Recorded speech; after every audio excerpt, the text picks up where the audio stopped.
Magic, White and Black, the science on finite and infinite life.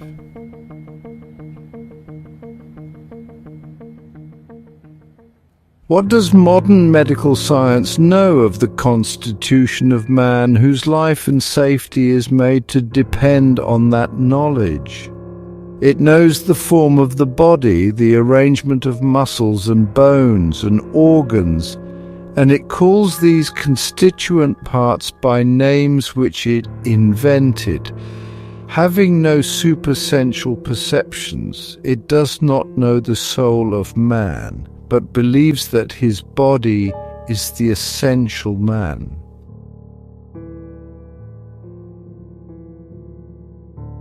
If its eyes were open, it would see that this visible body is only the material kernel of the immaterial, but nevertheless substantial real man, whose soul essence radiates far into space, and whose spirit is without limits, and that the spirit is not merely within the body, but rather the body within the sphere of the spirit.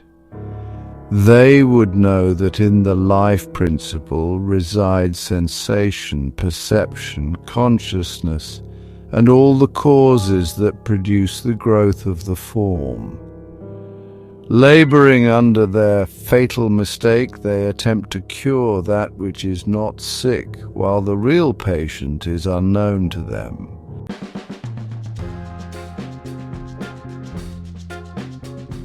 The ideal physician of the future is he who knows the true constitution of man and who is not led by elusive external appearances, but able to examine into the hidden causes of all external effects.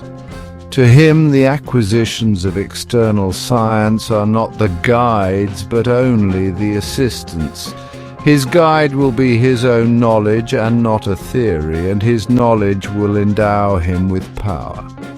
If our medical students were to apply a part of the time which they employ for amusements for the development of a love for the truth, they would become able to know certain processes within the organism of man, which are at present to them a mere matter of speculation, and which are not discoverable by any physical means.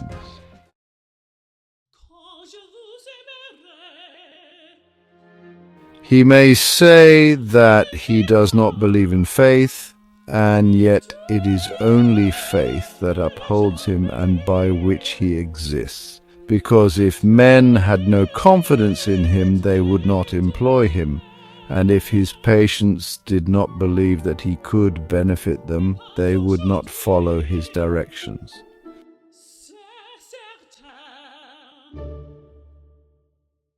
There is nothing whatever that can be accomplished without the power of faith, and there is no faith possible without spiritual knowledge. We can only accomplish that of which we are confident that we can accomplish it. And we can only be truly confident if we know by experience that we have the power to do it.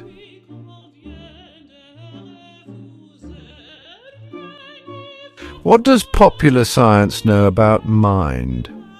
According to the usual definition, mind is the intellectual power in man, and as man means a visible body, this definition makes of mind something confined within that visible form.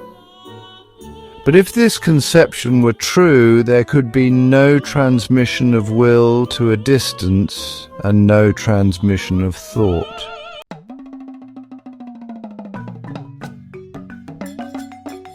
No sound can be heard in a space from which the air has been exhausted, and no thought can travel from one individual to another without a corresponding ether existing between them.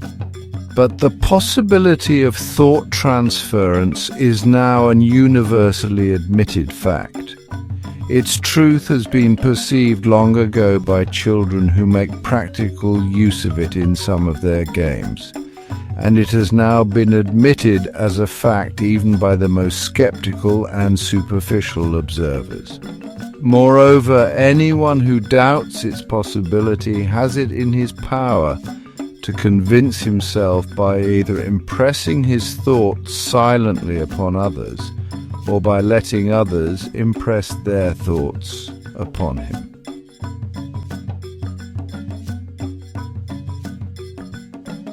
How infinitely more grand and how much more reasonable is the conception of ancient philosophical science, according to whose doctrines everything that exists is an expression of the thoughts of the universal mind, pervading all space.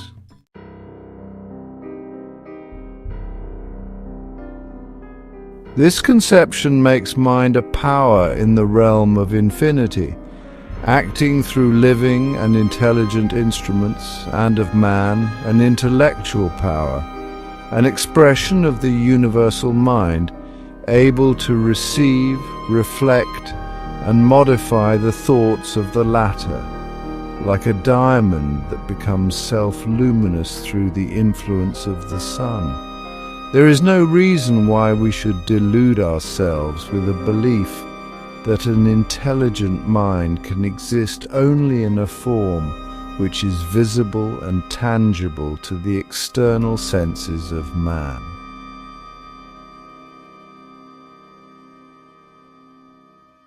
There may be, for all we know, untold millions of intelligent or semi-intelligent beings in the universe, whose forms are constituted differently from ours, living on another plane of existence than ours, and who are therefore invisible to our physical senses, but may be perceived by the superior power of perception of the inner man.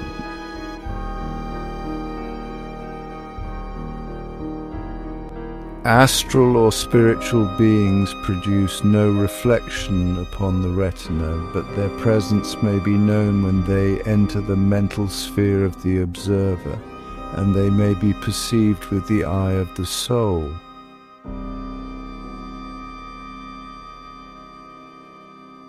The ideal scientist of the future, having attained the power of inner perception, will recognize this truth. If we believe that the object of life is simply to render our material self satisfied and to keep it in comfort, and that material comfort confers the highest state of possible happiness, we mistake the low for the high and an illusion for the truth. Our material mode of life is a consequence of the material constitution of our bodies. We are worms of earth, because we cling with all our desires and aspirations to earth. If we can enter upon a path of evolution by which we become less material and more ethereal, a very different order of civilization would be established. Things which now appear indispensable and necessary would cease to be useful. If we could transfer our consciousness with the velocity of thought from one part of the globe to another, the present mode of communication and transportation would be no longer required. The deeper we sink into matter, the more material means for comfort will be needed. But the essential inner man is not material in the usual acceptation of this term, and independent of the restrictions of matter. What are the real necessities of life? The answer to this question depends entirely on what we imagine to be necessary. Railways, steamers, electric lights, etc. are now a necessity to us. And yet millions of people have lived long and happy knowing nothing about them. To one man, a dozen of palaces may appear to be an indispensable necessity. To another, a carriage, another a pipe or a bottle of whiskey. But all such necessities are only such as man himself has created. They make the state in which he now is agreeable to him and tempt him to remain in that state and to desire for nothing higher. they may even hinder his development instead of advancing it. If we would rise into a higher state in which we would no longer require such things, they would cease to be a necessity and even become undesirable and useless. But it is the craving and the wasting of thought for the augmentation of the pleasures of the lower life which prevent man to enter the higher one. To raise the evanescent man to a state of perfection enjoyed by the permanent ideal man is the great arcanum that cannot be learned in books. It is the great secret that may be understood by a child, but will forever be incomprehensible to him who, living entirely in the realm of his dreams, has no power to grasp it. The attainment of a higher consciousness is the magnum opus, the great work of which the alchemists said that thousands of years may be required to perform it, but that it may also be accomplished in a moment, even by women while engaged in spinning. They looked upon the human mind as being a great alembic in which the contending forces of the emotions may be purified by the heat of holy aspirations, and by their truths shared the fate of other truths. They were misunderstood and rejected by the ignorant, who continually clamor for truth and reject it when it is offered, and ridiculed by fools. Theology and Masonry have, each in its own manner, continued the teachings of the alchemists, and fortunate is the Mason or the priest who spiritually understands that which he teaches, but of such true disciples there are only few. The systems in which the old truths have been embodied are still in existence, but the cold hands of sophistry and materialism have been laid upon the outward forms, and from the interior the spirit has fled. Doctors and clergymen see only the outward form and not the hidden mystery that called these forms into existence. The key to the inner sanctuary has been lost by those that were entrusted with its keeping, and the true password has not been rediscovered by the followers of Hammurabi. The riddle of the Egyptian Sphinx still waits for a solution and will be revealed to none unless he becomes strong enough to discover it himself. But the true word still lives.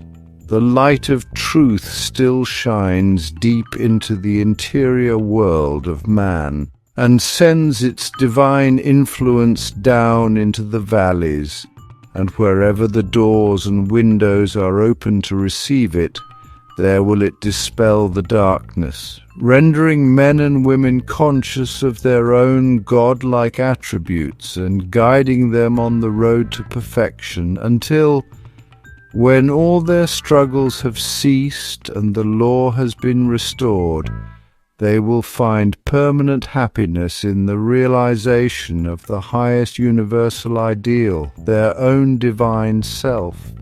Supreme love of truth. They gave instructions how the soul of mortal man may be sublimated and purified from earthly attractions, and its immortal parts be made living and free. The purified elements were made to ascend to the supreme source of law and descended again in showers of snowy whiteness, visible to all because they rendered every act of life holy and pure.